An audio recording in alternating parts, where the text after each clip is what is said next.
Well, hello, everyone. I'm James Dobson, and you're listening to Family Talk, a listener-supported ministry. In fact, thank you so much for being part of that support for James Dobson Family Institute.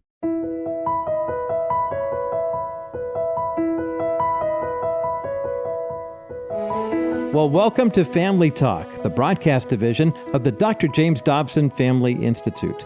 I'm Roger Marsh, and we do have a special program for you today featuring a special guest, Danae Dobson, the daughter of our founder, Dr. James Dobson. Now, Danae is, of course, a Dobson family member. She's also a member of our board of directors here at JDFI, and she's joining us now before the start of the broadcast to share a few words. Danae?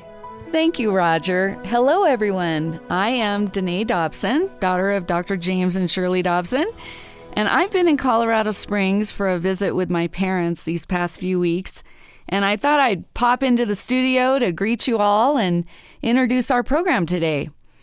Before we begin, I have to say that there's something really special about coming home to Mom and Dad. I live in Southern California, where my parents used to live. They've been in Colorado for 33 years now. And one of my favorite subjects to talk about with my parents is the good old days. So maybe you can relate to that in your own family. When you get together, no matter how much time has elapsed, you just pick up right where you left off. And my parents have been a big part of my entire life, so there's always a lot to talk about. Well, that brings me to our topic today, which has to do with teenage girls. All you have to do is spend about 5 minutes with adolescent girls, and you'll find that most of them desperately need to talk, and talk, and talk, and talk. Well, as much as we're looking for a listening ear, younger girls are especially looking for someone to speak into their lives, someone who will help them wrestle with issues such as body image, peer pressure, and guys, of course. While research shows that parents are extremely influential in the lives of their teens, including the choices they make, many times teenagers feel the need to share with and be advised by trusted females who are a little older and have a measure of wisdom and experience to share. What they really need are big sisters in the role of mentorship. I had a godly mentor for 30 years until she passed away, and her name was Kathleen Hart. And her influence was invaluable to me, and it still impacts me to this day.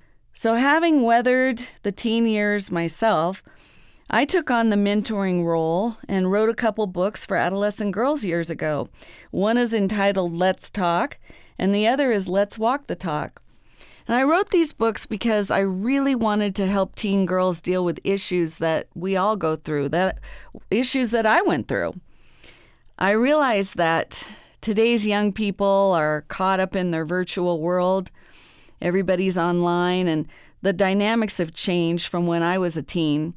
But there are universal issues that every generation is confronted with, such as, what is God's plan for my future? Self-esteem and identity, parent-child conflicts, entertainment choices, growing in our relationship with the Lord. We can all relate to that. So I attempted to be a big sister, so to speak, by providing advice in my 2 books for teen girls.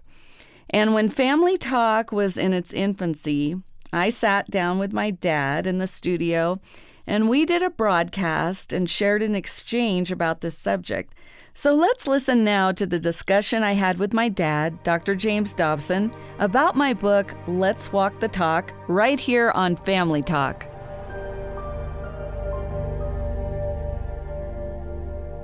She has been precious to me since the day I met her in the delivery room. And Danae, I'm so glad to have you here. Oh, thanks, Dad. There's only 2 people who ever come to this studio and refer to you as Dad. So that's probably a shock for the listeners. They're going to hear Dad all the way through this. How about Dr. Dobson? Would that? No, I don't think I've ever called you that before, and let's not start now. Well, I am very honored to be called Dad, and it's really a pleasure to have you here. Do you remember that first Woof book? And you remember the excitement? You were only 12. And do you remember the thrill of publishing your first book? Absolutely. Well, actually, I wrote it when I was 11, and then it was published when I was 12. So that was one of the most significant gifts that the Lord has ever bestowed upon me. But you had a hand in that because it was your little stories that you told in the carpool on the way to school that prompted me to write my first story that was based upon the theme of a dog named Woof. Yeah, I was making them up as I went along, too. And doing a good job of it. In fact, as you'll recall, one morning you drove up to the front of the school and you were tired of telling Woof stories, so you decided you were going to end one by saying that he died. The kids who were in the carpool, they really got depressed about it. And all day at school, we kind of talked about it. There were a few tears. And so when Dad picked us up that afternoon, we made him find a way to resurrect Woof and bring him back to life again. Well, you've gone on from writing books for children, other books, in addition to the Woof books. And then you came to your first book for teen girls. That was about 4 or 5 years ago, and it was called Let's Talk, Good Stuff for Girlfriends About God, Guys, and Growing Up. And it is a conversational big sister type book. That was your purpose, to introduce girls to Christian concepts and just general advice like a big sister would have for a little sister. Right.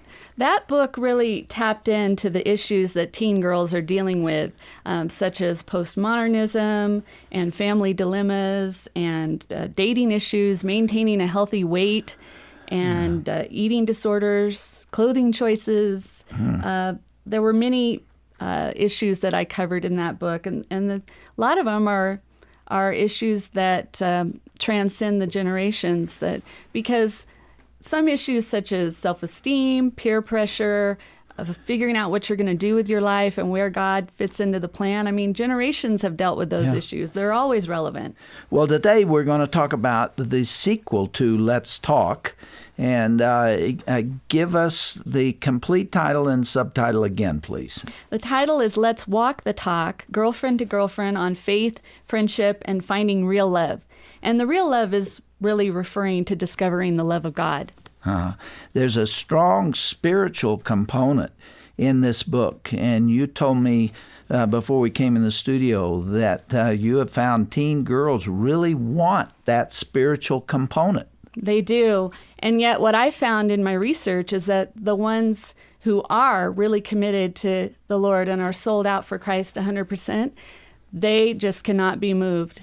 They are grounded. And that's encouraging. Despite the culture and the influences the culture. of it. I'm working on my own book for girls. Isn't it interesting that we're both writing for girls? Yeah. And the reason is because girls are going through a great deal today, even more than when I wrote Bringing Up Boys. The world has changed, and girls are in more trouble now, I think, than they've ever been, at least in my lifetime. And so that's why your book is of interest to me, Danae, and it'll be fun to compare notes because we're dealing with the same issues coming from a different perspective. I have a chapter called The River of Culture, which talks about the fact that the river of culture is a raging Colorado River. It is crashing downstream, and if you're not careful, it will carry you into unknown waters. And that's why I feel so strongly that it's parents' responsibility to help them navigate the river. And you're doing it in a different way. Yours is directly to teens. What are you hearing from them? Well, I had a unique opportunity with this book because in my former book, it was just me writing to the teens. But in this book, I really wanted to bring in other people. I wanted to bring in teen girls, guys, youth ministers, high school teachers, middle school teachers. And I wanted to ask them a lot of questions, everything from standards in regard to entertainment, to abstinence. And they gave me some really great candid responses. And I was so impressed by what I heard. And the teens whom I interviewed, they really are aware of the challenges out there, but they want to come through and they want to finish strong. And I was really impressed. They actually were a lot more conservative than I had even presumed they would be. You talked to boys too, didn't you? Didn't you have some interviews with guys? Teen girls and teen guys. And a couple of the teens, the guys whom I interviewed, they attend a public high school. And one of them told me that the cuss words are just unbelievable. Some words are as common as the word the. So he was saying that even though he doesn't use that kind of language, it's difficult because those words come into his mind, even if he does. I mean, how could you not be around that 5 days a week and not be impacted by it? But he said that he's had some great opportunities to be a light and an example even on his swim team, because the guys know that he doesn't cuss and all the rest of them do.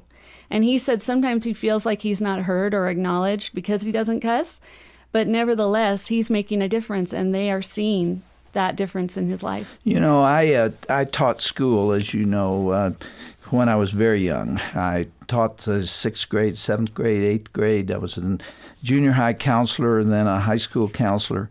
And so I was around a lot of kids at that time. And girls in that era did not cuss. I mean, there were rough girls who did, but you didn't hear it like that. And I grieve for young people who are trying to live a Christian life, who are just saturated with that stuff around them at this time. You talk in your book about eating disorders, and you did quite a bit of research on that. In fact, some of your research was helpful to me.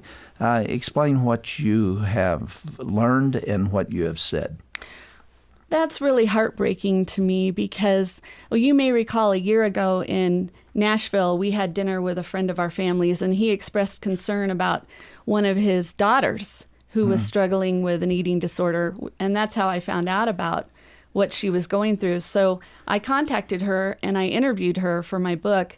And she was very, very open, very forthright in her responses. But she said that what caused her to start binging and purging was the fact that she didn't really want to lose weight. She just wanted to stay thin. And she discovered that she got a lot more attention, especially from guys, when she had a great body. And so it was reinforcement in a negative way because she wanted to be the pretty girl. She wanted to be the girl whom everybody liked. And she found that by binging and purging that, you know, that was giving her the reinforcement that she sought. Yeah. It is unbelievable because 5-year-olds are now captured by the culture, either through television or the internet or their peers at 5 years. I mean, it's unbelievable what's happening to girls, and that's why I'm so glad Danae has written this book. Let's talk about cutting, because I dealt with that in my book as well. Right. I interviewed a physician from the Remuda Ranch, which is a ministry for those with eating disorders. And he provided a wealth of information, but I asked him what causes girls to injure themselves. And he said that based upon seeing and interviewing a lot of patients, that he believes the primary reason is to provide a way of dealing with emotions, because the girls feel a lot of anger or depression, and cutting themselves enables them to experience temporary relief from their emotional pain. So it kind of causes the internal pain to become external, and therefore it provides some relief. Yeah. So when a person has gone through a past trauma such as sexual abuse, when she relives that experience in her mind, then when she injures herself, it's a way to kind of put an end to those thoughts and bring herself back to reality. It also releases endorphins so that they get a kind of high from doing this. I know. Isn't that twisted? It's a terrible thing. Yeah, and I asked this physician, what areas of the body are the girls most likely to cut? And he said typically their arms and legs, but with eating disorder patients, they often see girls who have cut the areas of their bodies that they're most disgusted with, such as their thighs or their abdomens. And it's a way of expressing anger or hatred toward their bodies. Yeah. What did you say to these girls in your book? Well, obviously, that's not the right way to handle your emotions. The right way to handle it is to give it to the Lord in prayer. Just unload it all upon Him. Nobody and nothing is worth hurting yourself. Yeah. And even in my own life, when I'm going through a difficult time, the way I deal with it is to give it to the Lord and let him deal with it. What better way can you possibly deal with your emotional problems? Well, that is extremely important, but I'm sure you also told them they need help, because this is not a disorder that you can talk yourself out of. It's not one you're likely to get out of on your own, and it's not one that parents can deal with by saying, you've got to stop doing this. That does not help. And you have to put these young women, and there are guys who do it too, into the hands of individuals who are thoroughly trained, know how teens think, and help them to come out of this ridiculous behavior. That's right, because as I learned in my research, that cutting can become an addiction. And who would have believed 75 years ago, 100 years ago, that this would be a problem with kids, who are deliberately harming themselves. And these are not the only ways. Suicide is related to it, too, and other forms of self-harmful behavior. Danae, if you will permit me, I am going to read 2 things that I wrote about you in my book. When Danae was 3 years old, I was a professor of pediatrics at a medical school and a researcher at a large children's hospital. 5 days a week, I would prepare to leave with my briefcase for a long drive through Los Angeles traffic.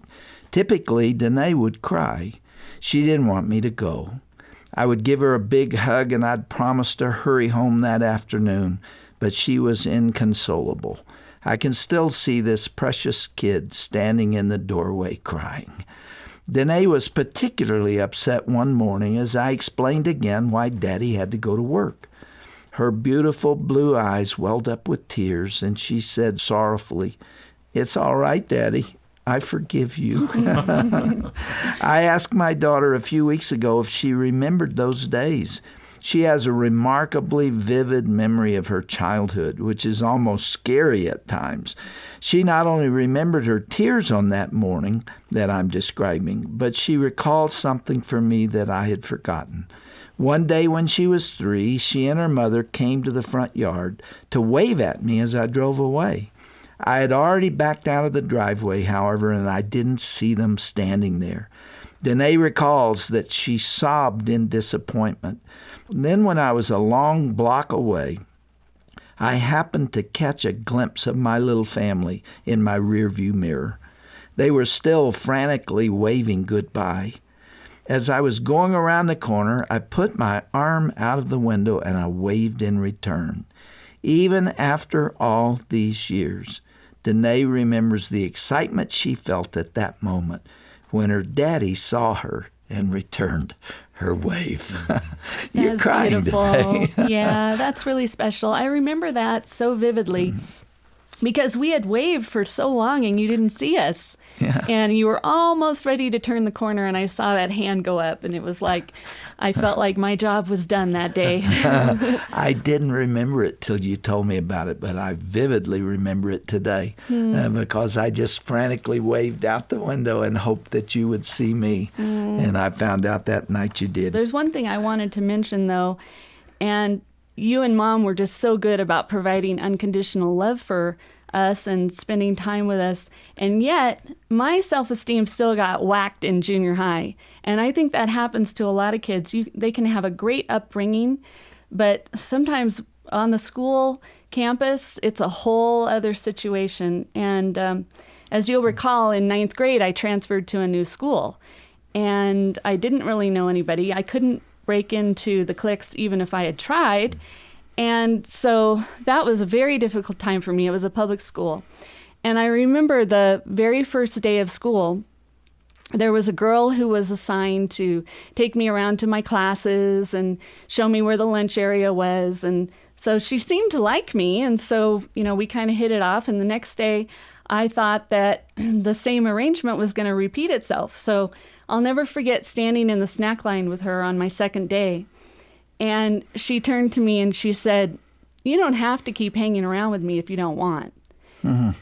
And I knew exactly what that meant. Put a knife in your back. I knew that meant get lost. And so, I went through worse situations than that in 9th grade. But my point is that a kid can't go through experiences like that and come out unscathed. No matter how great a Christian upbringing he or she has, wounds at school can run deep. And I tried to be sensitive to that in my book, because kids spend a lot more time with their peers than they do with their parents during the teen years. And that's why I encouraged my readers to sink their roots down deeper in their relationship with the Lord and concentrate on how extraordinarily valuable they are to Him and how much He loved them enough to make the ultimate sacrifice. Because throughout life, people are going to say and do things that are offensive or hurtful. That's the human condition. Danae, if there was only one message that girls could walk away with after reading Let's Walk the Talk, what would it be? It pays to follow Jesus. When I was going through my awkward stage at age 12 to 14, I had a mentor, Ann Kimmel. Some of your listeners may have heard of her. And she was a popular author and speaker at the time. And so she used to write me little notes and cards, and she saw a lot of herself in me. And she would often end her cards with those words, "It pays to follow Jesus." And at the time I thought, well, that makes sense, but I hadn't really lived it. Now I've lived long enough where I know from experience that that is absolutely true. It does pay to follow Jesus. It's the most gratifying feeling in the world to know that you're following His plan, and even if things don't go the way you want them to, you're still headed in the right direction. And there's just an unbelievable peace that comes as a result of that. And that's more valuable than anything in the world to you, isn't it? Because you get your sustenance for every day that way. Well, Danae, thank you for coming and being our guest. Thank you for writing this book and for the heart that's in it, the heart for the Lord that's in it. That was your primary motive, I know. And I think girls are going to be very interested in what you had to write, and will also get a lot of big sister advice for these years. And I hope so. Yeah. I'm looking at a picture that I gave you that's right to your left of where you're sitting. And it's a picture of you and me. It's black and white. I'm about 5 years of age, and you're holding me up. And around the frame it says, "My dad, my father, my hero, love Danae." And that pretty much sums it up. I love you, babe. Thanks for being our guest. My privilege. Okay.